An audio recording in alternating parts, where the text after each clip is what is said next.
Hello dears, അസ്സലാമു അലൈക്കും, welcome back. അപ്പോൾ ഞാനിന്ന് നമ്മൾ ഓട്ടാട എങ്ങനെയാണ് ഉണ്ടാക്കുന്നതെന്നാണ് പറയാൻ പോകുന്നത്. നമ്മളൊക്കെ ഓട്ടാട എന്നാണ് പറയുന്നത്. ഇതിന് ഞങ്ങൾ മലപ്പുറമാണ്.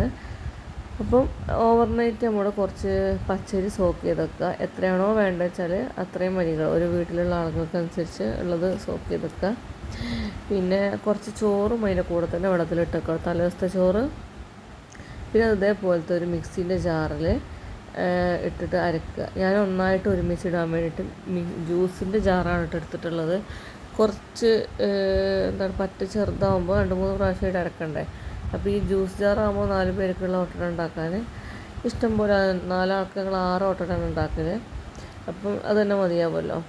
ഒരു 6 ആൾക്ക് ഞാനൊരു അര സേർ അരിയാണ് ഇടൽ കേട്ടോ.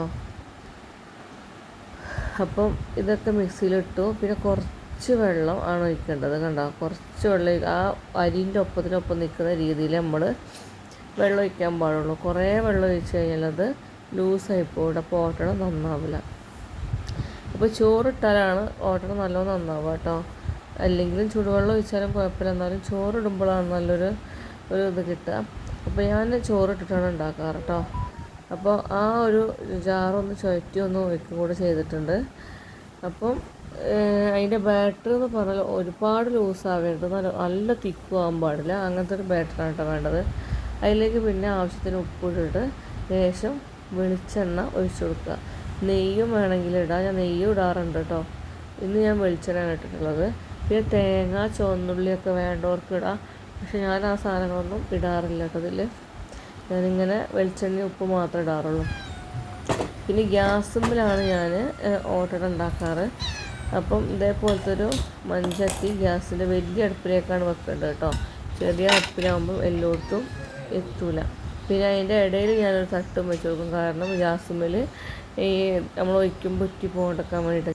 അപ്പോൾ നല്ല ചട്ടി നല്ല ചൂടാവണം കേട്ടോ. ഫുൾ ഫ്ലെയിമിൽ തന്നെ ഇട്ട് കൊടുക്കുക. നല്ല ചൂടായ ശേഷം നമ്മൾ മാവയിലേക്ക് കോരി വയ്ക്കാൻ പാടുള്ളൂ കേട്ടോ. അപ്പോൾ ഇതേപോലെ നമ്മുടെ എത്രയാണോ വലുപ്പം വേണ്ടത് വെച്ചാൽ അതിനനുസരിച്ച് വെച്ച് കൊടുക്കുക. അപ്പം ഞങ്ങൾ ഓട്ടറിൻ്റെ വലുപ്പം ഏകദേശം ഇത്രയാണ് ഉണ്ടാവുക കേട്ടോ. ഇതിന് ചെറുതാക്കി ഉണ്ടാക്കാതിനെക്കാട്ടും വലുതാക്കിയിട്ട് നമുക്ക് ഓട്ടട ഉണ്ടാക്കാം കേട്ടോ. അപ്പം പിന്നെ ഒരു തട്ട് വെച്ചിട്ട് മൂടി കൊടുക്കുക. മൂടി ഇടണം കേട്ടോ. അല്ലെങ്കിൽ അത് നടുക്ക് തന്നെ വിണ്ട് നിൽക്കും. ഇടയ്ക്കൊന്ന് തുറന്ന് നോക്കുക. അതായിട്ടില്ല. ആവണത് എങ്ങനെ നോക്കുക വെച്ചാൽ മേലൊക്കെ തന്നെ ഒരു ശരിക്കും നല്ലൊരു വൈറ്റ് കളറായിട്ടുണ്ടാവും. കുക്കായ പോലെ ആയിട്ടുണ്ടാവും. അതൊന്നുമല്ലാന്ന് എനിക്ക് സ്റ്റിക്ക് വെച്ച് കുത്തി നോക്കുമ്പോൾ പപ്പടക്കോലൊക്കെ വെച്ച് ജസ്റ്റ് മേലെ കുത്തി വെക്കുമ്പോൾ എടുക്കുമ്പോൾ കയ്യിൽ ഒട്ടാൻ പാടില്ല കേട്ടോ. നല്ല ഓട്ടടായിട്ടുണ്ട്. നല്ല പൊള്ളി വന്നിട്ടുണ്ട് ഓട്ടട. അപ്പം ഉണ്ടാക്കാൻ അറിയാത്തവർ ഇതേപോലൊക്കെ ഒന്ന് ട്രൈ ചെയ്ത് നോക്കാം കേട്ടോ. അപ്പം ഇത് നോക്കി, നമ്മൾ ഓട്ടട ഉള്ളൊക്കെ നല്ലോണം വെന്തിട്ടുണ്ട്, നല്ലോണം പൊള്ളിയിട്ടുമുണ്ട്. പിന്നെ ഞാൻ അതിൻ്റെ കൂടെ തന്നെ മീൻകറി ഉണ്ടാക്കിയിട്ടുണ്ട്. നമ്മൾ അയില മുളകിട്ടിട്ടുണ്ട്.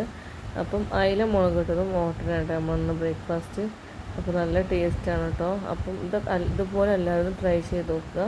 അപ്പോൾ നമ്മുടെ വീഡിയോ ഇഷ്ടപ്പെട്ടാൽ ലൈക്ക് ചെയ്യാനും ഷെയർ ചെയ്യാനും സബ്സ്ക്രൈബ് ചെയ്യാനും ആരും മറക്കരുത് കേട്ടോ. Okay, thanks for watching. By.